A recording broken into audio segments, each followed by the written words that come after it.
श्री स्वामी समर्थ मित्रांनो, मी तन्मय चिकन तुमचं पुन्हा एकदा शहरचं स्वागत करतो. पाहू इथं आपला हे तूर लावलेली आहे. पण ही जी मिरची पण तास आहे त्याच्यात, तुरीत नाही आहे. हे बघा इकडे मिरची लावली आहे, झेंडूसुद्धा आहे. झेंडू दिसत असेल.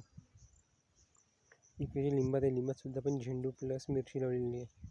हे इथं झेंडू आलेलं आहे, जे लिंबाचा दिसते झेंडू आहे. परत इथं झेंडू आहे. परत हे जे शेवग्याचं तास दिसून आलं आहे, याच्यात परत मिरची आहे. आपली मिरची तुम्हाला दाखवतो. अशा प्रकारे आपली मिरची आहे. आणि ही जी काही पूर्ण आपली ऑर्गॅनिक मिरची आहे, ही जेवढी प्लॉट दिसून आहे सरळ आपलं पूर्ण ऑर्गॅनिक येते. म्हणजे याच्यात कोणतंच रासायनिक केमिकल खतं वगैरे आपण देत नाही. रासायनिक फवारेसुद्धा आपण देत नाही मिरचीला. हे बघा इकडे मिरची आहे.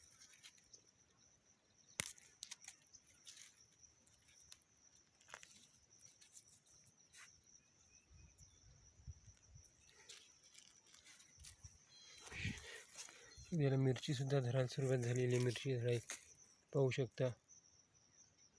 स्प्राउटिंगसुद्धा चालू आहे. आपण पूर्ण ऑर्गॅनिक घेतो. आणि हे तुरीचं तास आहे. हे जे तुरीचं तास आहे, हे तूर आणि हे तुरीच्या मधात जे जागा शिल्लक आहे, आपण याच्यात टोकन यंत्र आपण उपयोग करणार आहोत. टोकन यंत्र म्हणजे धने म्हणजे सांबार आपण टोकन करून पेरणार आहोत. आणि आपलं शेवग्याचं जसं झाड ऑर्गॅनिक पूर्ण. आणि याच्यात आपला गोमूत्राचा फवारा चालू आहे. आणि काहीच नाही मारलं त्याच्यात, फक्त गोमूत्र आणि पाणी. 15 लिटरचा पंप घेतला आहे, त्याच्यात आपण गोमूत्र टाकलेलं 4 ते 5 लिटर आणि सोबत साधं पाणी असं करून 15 लिटर औषध तयार केलं आहे.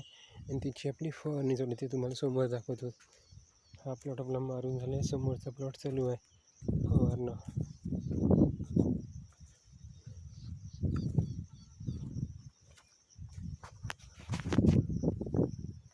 इकडे झेंडू पूर्ण आपला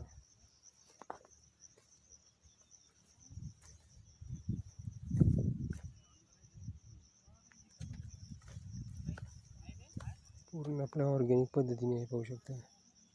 ना रोग ना काही.